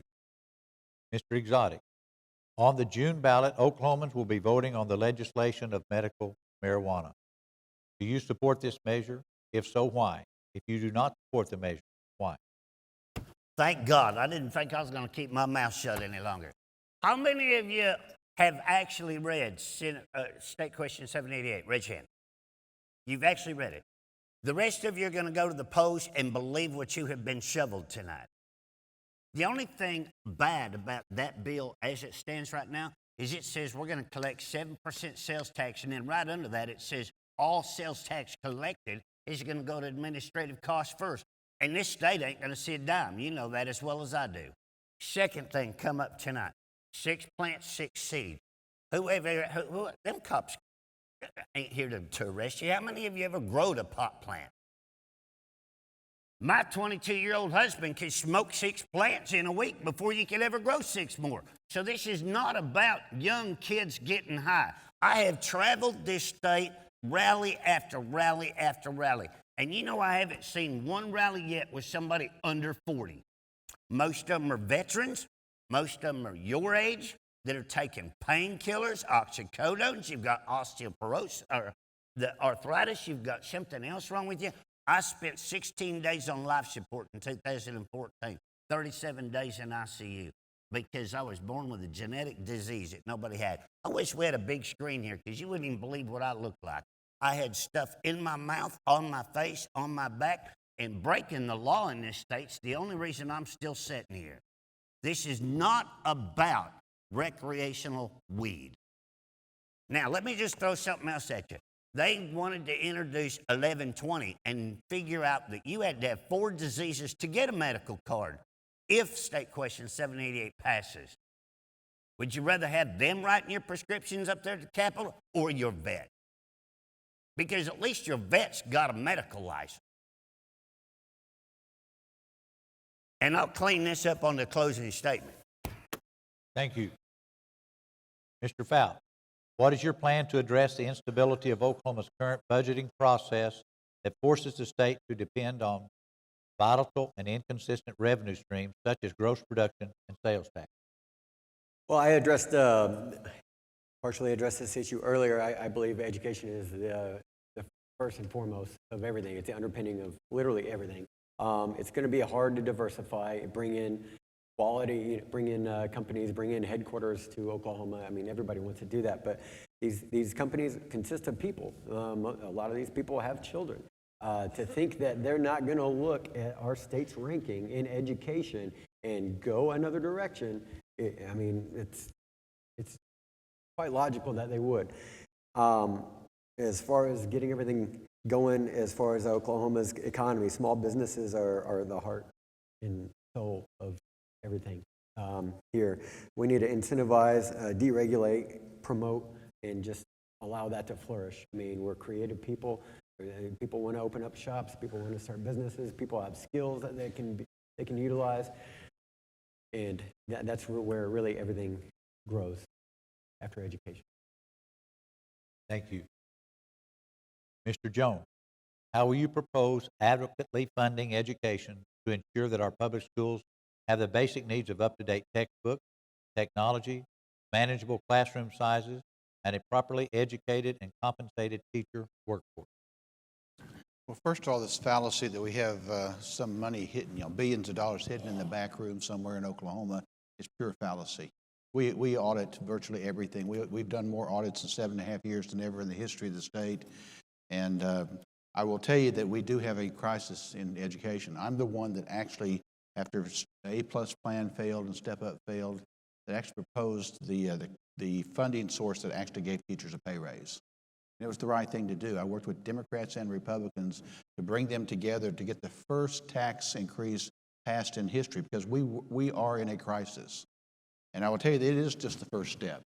When I was talking to, I have 13 members of my family in education. I was talking to our niece in Stillwater after the first week of the walkout. She said, "Uncle Gary, I would gladly give up my raise if I could get smaller class sizes, if we could get teachers' aides back, if we get the supplies we need." I said, "You shouldn't have to choose one or the other. What you need is a plan that says we're going to continue to work towards that. We recognize that. We have a huge problem in Oklahoma. We think that all the wisdom in the state rests at 23rd and Lincoln. And I'll tell you, I'm on the first floor, and I'm looking up the ugly underbelly of what's going on upstairs. And I will tell you that what we need to do is we need to truly form a partnership with education. Because I was at a conference of, I think it's OSSBA, and there were literally hundreds and hundreds of educators there. I got a phone call, and I walked out and took the phone call and walked back in. I said, the collective wisdom of the people in this room can solve every problem in education if we will work with them. But they've got to have a partner that says, we're willing to work with you. We believe in public education. That's our first priority as far as education, is to provide a good public education for our students, because that's the great equalizer. And so you have to have that mindset to say, we're willing to work with anybody to do what's necessary to solve this problem. And if it's your number one priority, you fund it first. Every year by April 1st, which is required by law, and you do everything you can to make everything else secondary, even though it's very important, but you got to do that first. Thank you.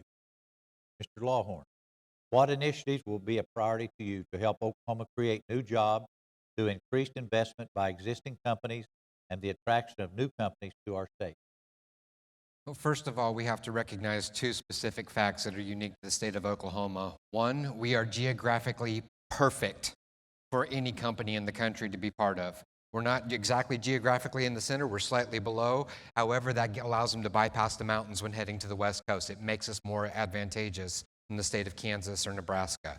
The second thing that we need to look at is that it's only been in the last decade that the majority of companies, or the majority of employees, have worked for a large company as opposed to a small company. And that's unhealthy. It's economically unhealthy because it consolidates the majority of economic power into smaller industries. It denies competition. Y'all know that the United States was built on the capitalist idea. Competition is healthy for industry, it's healthy for the consumer, it's healthy for the companies. So, taking those two things in mind, let's look at the facts that what does a company look at when they decide to move to a state? They're not looking 4 years from now at the next election. They're looking 20 years from now for their long-term economic stability. They're looking at the infrastructure of the state. Oklahoma fails there miserably. They are looking at the economic and regulatory stability of the state. Oklahoma fails miserably. They are looking at the ability to retain and keep good employees. Oklahoma fails miserably. All of that is because of the way they handle things at 23rd and Lincoln. They haven't prioritized the spending on the infrastructure. They've been robbing from the county funds to fund their pet projects off on the side, and that's allowed our infrastructure to get to a point where companies' trucks are breaking down trying to deliver their goods to and from their company. On the economic stability, we have spent so many years favoring oil and gas that we've forgotten what a healthy, stable economy looks like in the state of Oklahoma. That's something that we have to change. We do that by balancing the tax code, making the oil companies pay equal a marginal tax rate to what every other company in the state does. And I promise you, companies want to move here. They desire it, but they can't afford to do it as opposed to doing what they're doing now. And the third thing, take care of education, make sure that we've got the resources to keep employees happy. Thank you. Mr. Powell, on the June ballot, Oklahomans will be voting on the legalization of medical marijuana. Do you support this measure? If so, why? If you do not support the measure, why? Well, first of all, let me say that I have never used marijuana, and I have no desire to do so. I'm one of those people that doesn't even like to take an aspirin. I don't drink, I don't smoke, I don't gamble. My vice is politics. That's why I'm up here. But we have a problem with drug prohibition, and it's packing our prisons full of people that shouldn't be there in the first place. It incentivizes everybody involved, including our elected officials and law enforcement, to do bad things, and it hurts people. So we need to take a different approach. We're never going to arrest our way out of the problems that we have with various kinds of recreational substances. As far as 788 goes, I think it was mentioned that it is statutory. So any concerns you have about the way that bill is written, that can be changed. Don't let that stop you from voting yes. You'll be with a big majority of voters in this state that are going to pass that on the 26th. I want to tell you about a couple of people I grew up with, Amy and Jason Hildebrand. They have a son named Austin. He has what's called Dravet's syndrome. It can cause multiple seizures, hundreds of seizures a day. He was on a cornucopia of pharmaceuticals, and he was dying. They packed up everything they had. They took their family to Colorado. Jason had just gotten his dream job of being a fireman, and he had to let that go so they could go to Colorado. And they used cannabis oil, and not the stuff you can get here, the denatured stuff. They use that, and it controls the seizures, and Austin is thriving. I'm sure a lot of you, if you ask around, you will find that you have family and friends who have people in similar situations who need this for health. Vote yes on 788. It's important. Thank you. Mr. Richard, what is your plan to address the instability of Oklahoma's current budgeting process that forces the state to depend on volatile and inconsistent revenue streams such as gross production and sales tax? When it comes to the budget, the first thing we have to know is what we have. I mean, have you ever tried to put a budget together not knowing what you have to spend on the, with the budget? Just like our state health department, our state agriculture department, and tourism department. Found, first is misappropriations. Now, they just put it somewhere else and forgot about it at the state health department. $30 million? I don't think so.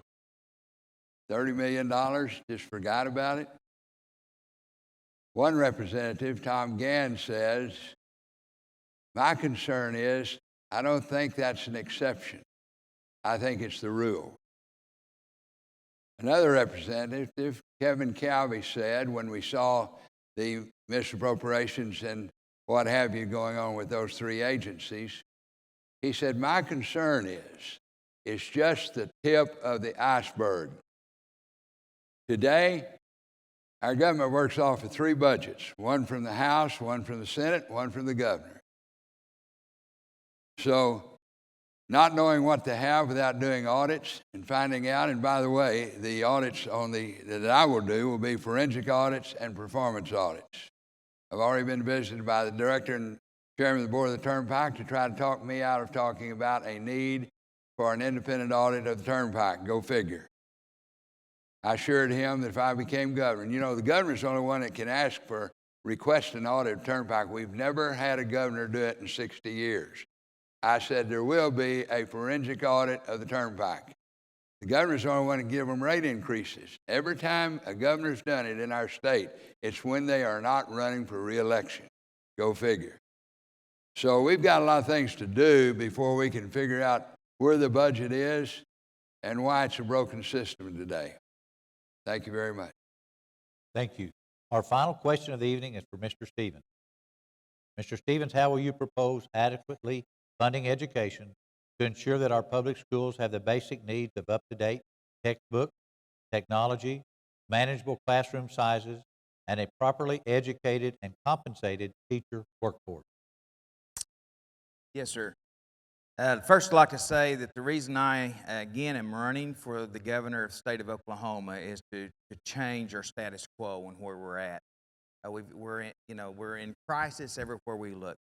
And education is number one crisis that we're in. And it perpetuated actually from the Step Up Oklahoma plan. That was a straw that broke the camel's back for educators in the state of Oklahoma. Then we went to the movement at the city, and I was there all 9 days. Even though our school didn't close, but one day of those 9 days, I was the last man standing at the state capitol 8 out of those 9 days, and the only reason I wasn't 100% is because I didn't have the transportation to get back to Tahlequah, Oklahoma, where I live, which is 3 hours from the Capitol. So the facts are, I'm very passionate about our state. I believe that we have to look at a lot of different things that we've got to change. The status quo in our state, the lack of governing and the responsibility that our elected officials have is an embarrassment. It just is. We have got to get control and change things. Transparency has got to start at the top. You have to model that. As your leader at the state capitol, I would be accountable and transparent with you. We need to know where we're at. We have to do all the audits that we're talking about. We have a lot of things we can do. We've got 75 dependent school districts in our state that have superintendents that we could look at, possibly starting there, to move them into the independent district. That's a place to start.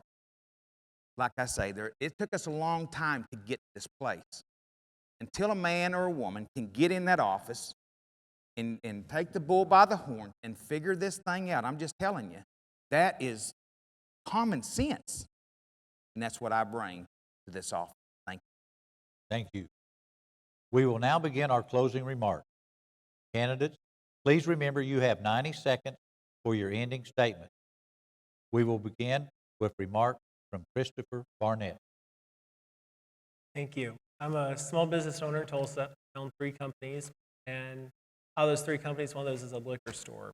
And quite frankly, we're scared. We have no idea what to expect. We are debating on closing, staying open. It's hard to say because we keep prices go through the roof. Taxes are killing us. We can't even get our supplies. Even one of our distributors, they've been laying off people left and right because of that law. And a lot of people didn't read that law, like the hot law, but there's a lot in there. I want to point out that I'm the only candidate running for governor who has pledged to only accept $50,000 a year as a salary. The governor is paid $147,000 a year. So I would only accept $50,000 a year as the salary and donate the rest back to education. Education is a mess in Oklahoma right now. Our teachers got to get relief. And recently, the bill that was passed was a short-term Band-Aid for 1 year. And I think they passed it just to make teachers go away. That's sad. I'm an activist, as I said, for transparency. I'd love to see the Open Records Act amended to include judges and legislatures. Right now they're exempt, and they don't have to tell you anything or tell you anything. That would keep our judicial system honest, keep our legislators honest, and allow us to see what the lobbyists are buying. I love Oklahoma. I'm running for governor because our state's in trouble. A lot more. Only put so much in 90 seconds. Thank you so much. Thank you. Mr. Cornett. Tonight. beautiful facility. My first time to actually be on the inside of this facility, and absolutely fabulous. If I'm elected governor, I would love to come back and participate in events here in the future. We've had an opportunity tonight to delve into a number of intriguing subjects. I hope you walk away with more information. And if you weren't impressed with me, let me introduce my wife. Terry, would you stand up? A round of applause, please, for my wife, Terry. Terry is a coal miner's daughter from Veneta, so right up Route 66, not far from here. I have a reputation of being a census builder, problem solver, and someone who gets things done. And I think all of those are necessary for toolkit next governor. We've got to get some things done. We've got to grow and diversify this economy. My priorities are health and education. I didn't get a chance to spend much time on it tonight. Infrastructure and criminal justice reform are also very important to me. You know, Will Rogers once said, even if you're on the right track, just stand there, you're going to get run over. You elect me as governor, we're not going to stand there, we're not. Thank you all for coming. Thank you. Mr. Exotic. And I'm not going to waste my 90 seconds complimenting everything, because you got to leave here knowing some stuff, right? I am way out of the box. I have 43 million followers because I think out of the box. And I'm going to leave you thinking of a couple things tonight. One is, how many of you need 4,000 laws put on you a year? Because that's how many were introduced this year. 4,000 more laws that we can't keep up with what we got. Second thing is why I signed up to run for governor. I ran for president. I made it on 37 ballots on $10,000. The reason why I'm here is because you work for the American dream, to buy your property, build your house, pay your taxes, closing costs and all that, dig a pond, pay to put the water in there, pay to stock it, and you can't have me come fish in your pond without a fishing license. It is time you own something in this state and in this country. Second thing is, I take care of my 86-year-old parents with Parkinson's disease and dementia. I get them up every morning, I feed them breakfast, I feed them lunch, and I put them to bed. And I couldn't do that if I didn't have to send somebody to Colorado in order for my mom to not shake enough she could keep food in her mouth. But on top of that, I want to leave you here thinking about something else. Our morals are way out of check in this country and in this state, because you can raise more money on a dog in a dirty cage, find more homes for it, and everything else than you can one of you people in 10 years, or your loved ones now in the nursing home defecating and urinating on themselves. And that's where we got to get Oklahoma back in track. Thank you. Mr. Fouts. Well, thank everybody here, everybody for hosting me and hosting us. I would like to see that F in transparency that we received from the Center for Public Integrity bumped up to an A. Like I said, that's pretty huge.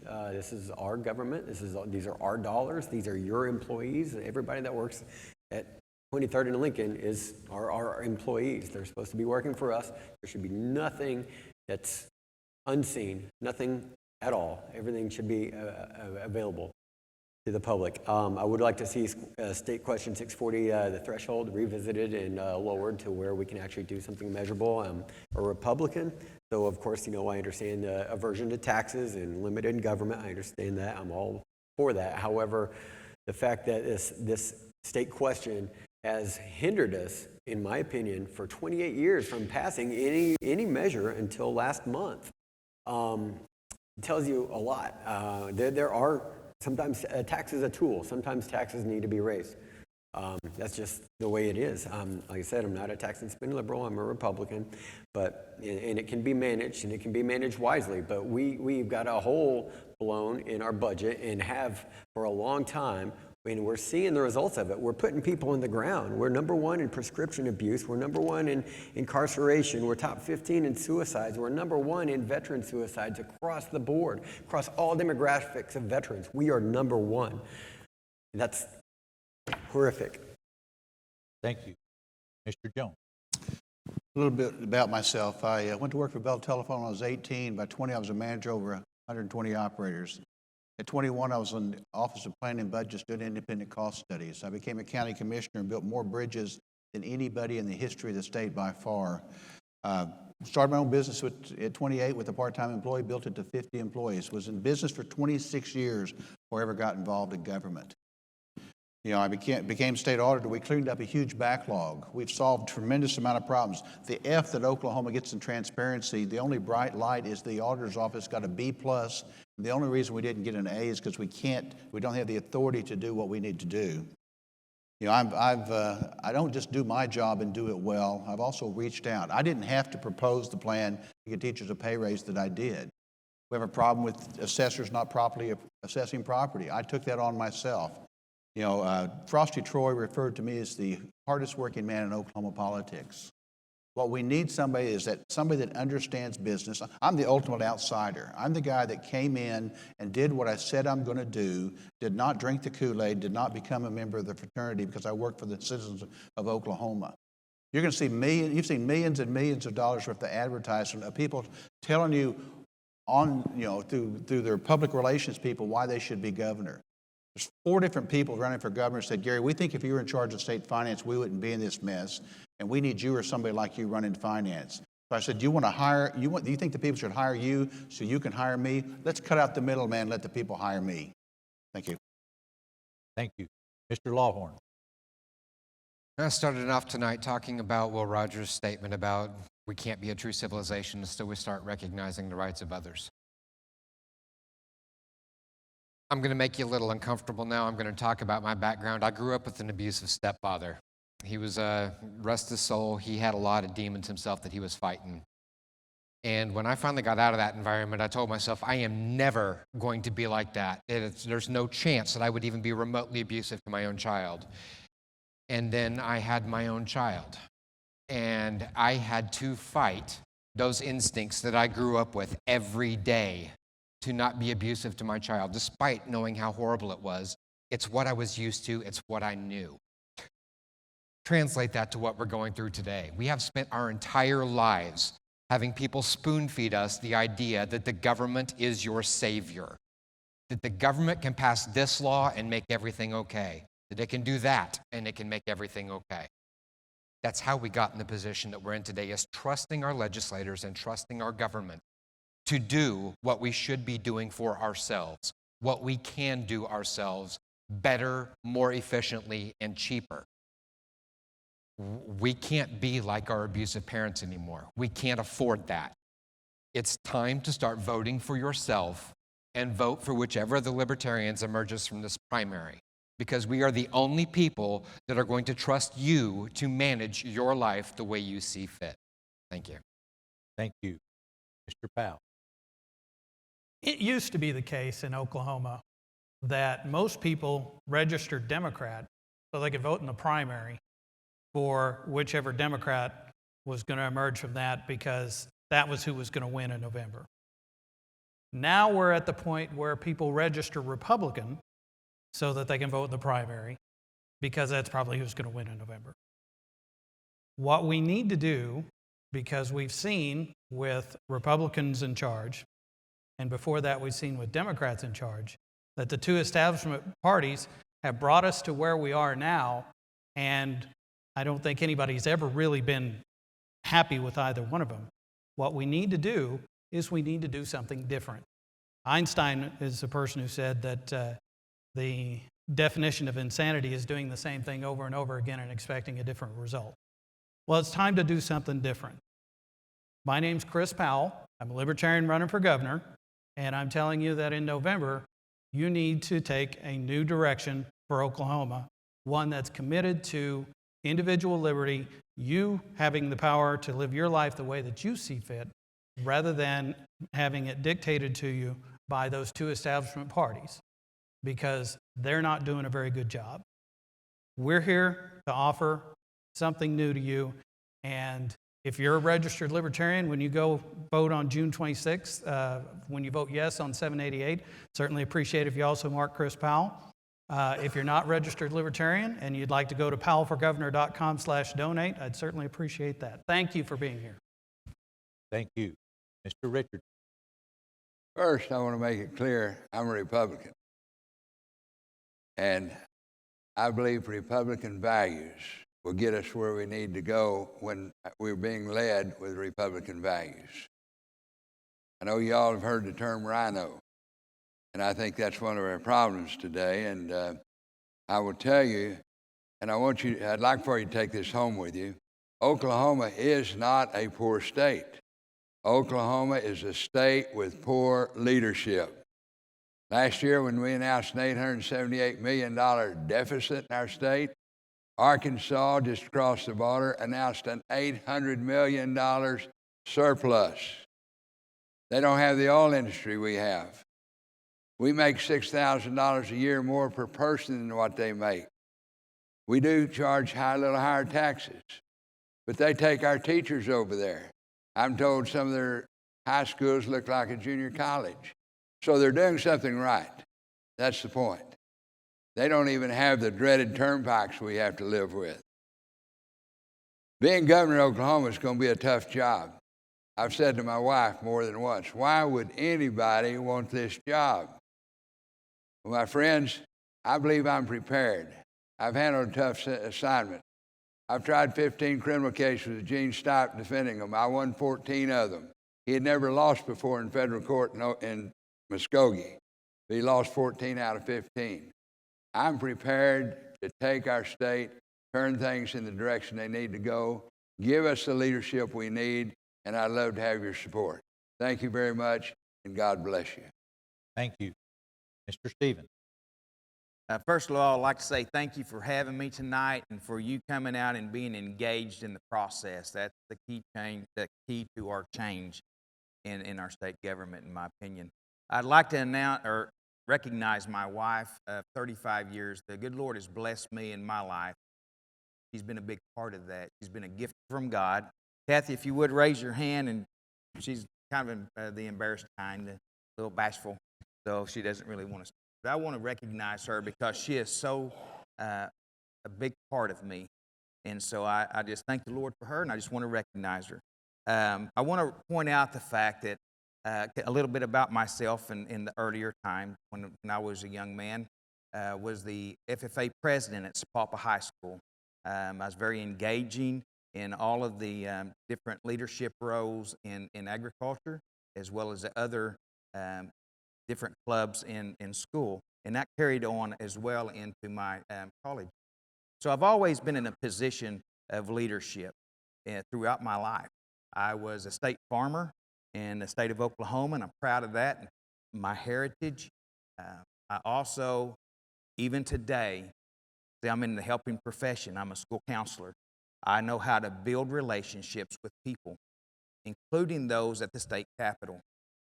I believe in stretching my hand out and making a way. In staying true to myself, I bring integrity and honesty with me. Thank you for coming. Thank you. Let's show our appreciation to our candidates.